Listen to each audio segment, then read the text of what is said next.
Hello, hi, my name is Mahima, and today I'm going to tell you about important tips and like for NIMSET, like right. So जैसे कि हाय हम बात करते हैं important tips की। और आप सभी जानते हैं कि इस टाइम पे बस बहुत कम टाइम बचा हुआ है, राइट। और हमारा एग्ज़ाम बहुत करीब है, like 22 days only left, right। सो हाँ, आज हम उसी के बारे में बात करेंगे कि हमारी प्रिपरेशन कैसी हो गई है, और अगर थोड़ी सी भी कमी बची हुई है तो उसको हम कैसे कवर अप कर सकते हैं। मेरे पास क्वेश्चंस आए, बहुत सारे क्वेश्चंस आए कि मैम लास्ट टाइम हम कैसे प्रिपेयर कर सकते हैं, प्लीज़ कुछ टिप्स दे दीजिए। तो उसी के बारे में मैं आपको बता रही हूँ कि हम सबसे पहले सबसे ज़्यादा फोकस करेंगे अपने काम पे, इट्स लाइक अपने वर्क पे, कि जो भी क्वेश्चंस हमने कर रखे हुए हैं उनको हमें रिवीजन कैसे करना है। तो सबसे पहला इम्पॉर्टेंट टिप्स है कि आपको जितना भी आपने अभी तक प्रिपेयर किया हुआ है उसको आप अच्छे से रिवीजन कर लो, ओके। एंड जो भी आपने रिवीजन किया है, मेक श्योर कि आप उसे अच्छे से रिमाइंड कर सको कि आपने क्या रिवीजन अभी तक किया हुआ है, क्या आप करने वाले हो, और आप कितना प्रिपेयर हो उस चीज़ को लेकर, ओके। एंड सेकेंड थिंग है कि आपने जो भी प्रिपेयर कर रखा हुआ है उसको आप डेली बेसिस पे यूज लाइक उसको रिमाइंड कर रहे हो या नहीं कर रहे हो। सो आपको जो भी आपके नोट्स हैं उनको आपको डेली देखना है, डेली 1 घंटे का टाइम दीजिए, इसके बाद आप आगे चीज़ों को देखना। एंड थर्ड टिप्स क्या है कि जो भी आपने अभी तक लेफ्ट कर रखा हुआ है उसको अब आपको टच नहीं करना है।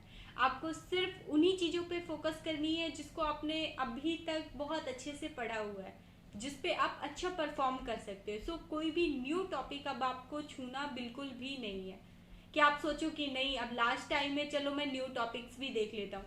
तो बिल्कुल भी नहीं ऐसा करना है, आपको न्यू टॉपिक्स में कुछ भी टच नहीं करना है। बस आपने जितना भी पढ़ा हुआ है उस पर फुल्ली कॉन्फिडेंस होना चाहिए कि हाँ आपने अच्छा पढ़ा है और आप उस पर अच्छा परफॉर्म करोगे, ओके। एंड फोर्थ थिंग है कि आपके पास में जो अभी तक आपने नोट्स कंप्लीट किए हुए हैं, जो भी आपने इम्पॉर्टेंट नोट्स बनाए हुए हैं उनको आपको कलेक्ट करना है, एक जगह रखना है। अगर आपके माइंड में थोड़ा सा भी डाउट होता है किसी भी टाइम पे तो आप उनको तुरंत लाइक देख सकोगी क्या आपने नोट्स बनाए हुए थे, जिससे कि आपके माइंड से कोई भी चीज़ बिल्कुल भी जानी नहीं चाहिए। एंड लाइक फिफ्थ थिंग है कि आपने जो भी नोट्स बनाए हुए हैं उसको रिमाइंड कैसे करना है, ओके।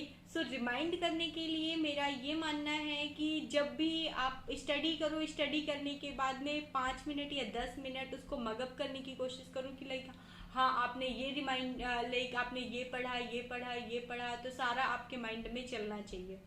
थोड़े टाइम के लिए आप बाकी चीज़ों से अपना माइंड बिल्कुल साइड कर दो, ओके।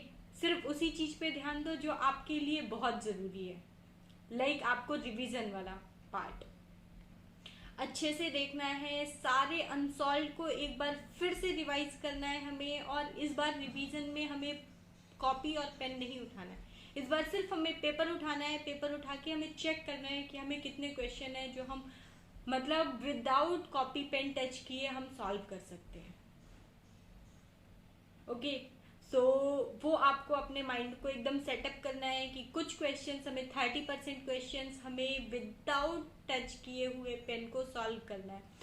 एंड सिक्स टिप ये है कि आपको जब एग्जाम्स में जाना है तो एग्जाम्स में भी आपको सबसे पहले उन क्वेश्चन को सॉल्व करना है जो कि आपको बिल्कुल एकदम प्रिपेयर हैं, आप देखते ही सॉल्व कर सकते हो।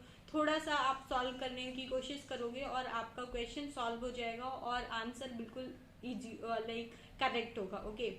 उसके बाद ही आप किसी ऐसे टफ क्वेश्चंस को टच करने की कोशिश करना, भले ही आपको वो क्वेश्चन कितना भी आता हो।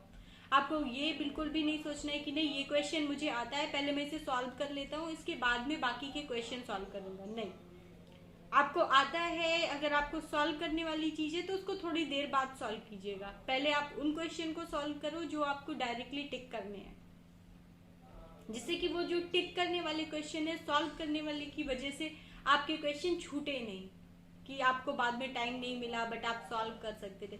उसके बाद सेकेंड थिंग यही आएगी कि आप उनको सॉल्व करो जो आपको लगता है कि आप इजिली बहुत जल्दी टाइम पे सॉल्व कर सकते हो। ओके, एंड इसके बाद में जब लास्ट में आपका टाइम बचता है तब आप जाते हो कि नहीं चलो ठीक है हम ट्राई करते हैं क्वेश्चन सॉल्व करने का, अब तो हमारे पास टाइम है।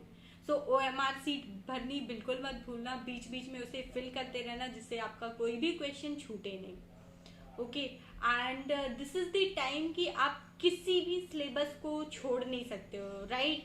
जैसे कि निमसेट में मैथ्स आती है, रीजनिंग क्वांट आती है, कंप्यूटर आता है और इंग्लिश आता है, तो अब आप ये मत सोच के प्रिपरेशन करना कि नहीं हम सिर्फ मैथ्स की प्रिपरेशन करेंगे बाकी चीज़ों की नहीं, क्योंकि मैथ्स ज़्यादा इंपॉर्टेंट है। नहीं, ये टाइम आपका ऐसा है कि आपको सारी चीज़ें इक्वली लेकर चलना होगा, कि आपको मैथ्स भी देखनी है, आपको रीजनिंग और क्वांट के क्वेश्चंस भी देखने हैं, आपको इंग्लिश भी देखनी है, आपको कंप्यूटर भी देखनी है। क्योंकि यहाँ पे ये चीज़ें होती हैं कि कभी कभी ऐसा होता है इंग्लिश में कुछ क्वेश्चंस ऐसे होते हैं जो बहुत इजी होते हैं और हम उस पर ध्यान नहीं देंगे तो हमारे मार्क्स कम हो जाएंगे, मार्क्स कम होगा तो वो रैंकिंग में इफेक्ट डालेगा, राइट?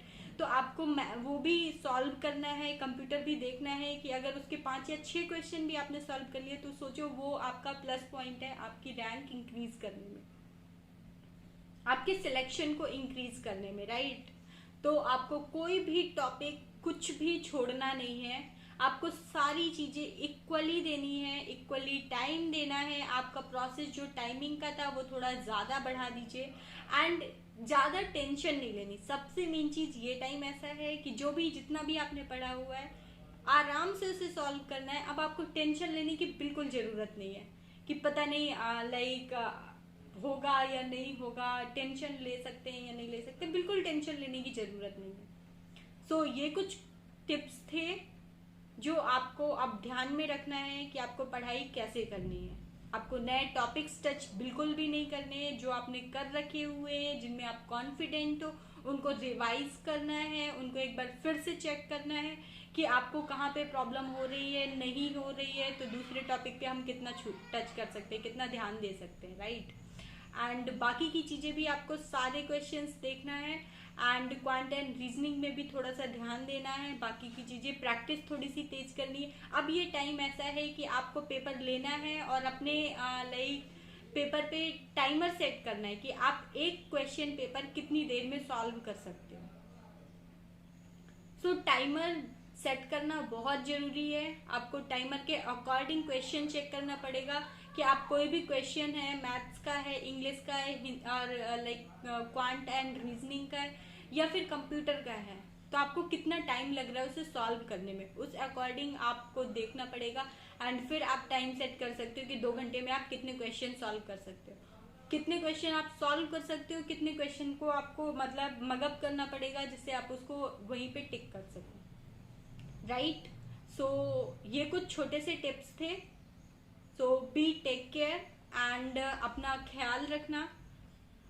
कोरोना टाइम अभी भी है, बिल्कुल भी फ्री होकर मत जाना, अपनी सिक्योरिटी अपने हाथ है एंड वैक्सीनेटेड सब लोग हो जाना, सो जिससे कि आगे आपको प्रॉब्लम नहीं हो। और विदाउट वैक्सीनेशन के आप कोई भी एग्ज़ाम हॉल मत जाना एंड बिकॉज ज़रूरी नहीं है कि आपका लाइक वो विदाउट वैक्सीनेटेड आपको एंट्री दें, हो सकता है वो वैक्सीनेशन के लिए आपका कार्ड चेक करें या आप इम्पॉर्टेंट रूल जो भी है निमसेट की साइट पर अवेलेबल हैं तो वो सारी चीज़ें आप प्लीज़ चेक कर लेना जिससे कि आपको कोई प्रॉब्लम ना हो एग्ज़ाम सेंटर जाने के बाद में, कि वहाँ की नोटिफिकेशन क्या आई है, इम्पॉर्टेंट नोट्स क्या आए हुए हैं, कि क्या क्या एलिजिबल है, क्या क्या एलिजिबल नहीं है, एवरीथिंग अब आपको बहुत ध्यान से करना है। तो किसी भी चीज़ की कोई टेंशन लेने की ज़रूरत नहीं है एंड बेस्ट ऑफ लक। मेरी लाइक गॉड से प्रे है कि लाइक जो लोग ने भी बहुत अच्छे से प्रिपेयर किया हुआ है उनका सिलेक्शन बहुत अच्छी जगह हो जाए and whatever your dream college you will get definitely. Okay, so अपने आप पे कॉन्फिडेंट रहना कि यस मैं कर लूँगा, और ऐसे नहीं कि आपने पढ़ा नहीं है तो आप कॉन्फिडेंट होके जा रहे हो। जिसने भी पढ़ाई की है बहुत अच्छे से की हुई है, उसके लिए डरने की ज़रूरत बिल्कुल भी नहीं है। ओके सारे बच्चों के हाल सेम होते हैं, कोई भी ऐसा नहीं है कि बहुत सारे बच्चे ऐसे बोलते हैं मैम मुझे बहुत डर लग रहा है, पता नहीं मेरा होगा या नहीं होगा। बाकी लोग, बहुत सारे लोग ऐसे सोचते हैं उन्होंने कोचिंग ज्वाइन की है, हमने सेल्फ स्टडी किया है, तो इससे कोई फ़र्क नहीं पड़ता है, आपकी प्रिपरेशन से फ़र्क पड़ता है। क्योंकि जो लोग कोचिंग जाते हैं वो लोग भी खुद ही प्रिपेयर करते हैं, राइट। सो अपने आप पे कॉन्फिडेंट रहो, अपने आप पे भरोसा रखो और अच्छे से पेपर अटेम्प्ट करो। Okay, best of luck, thank you.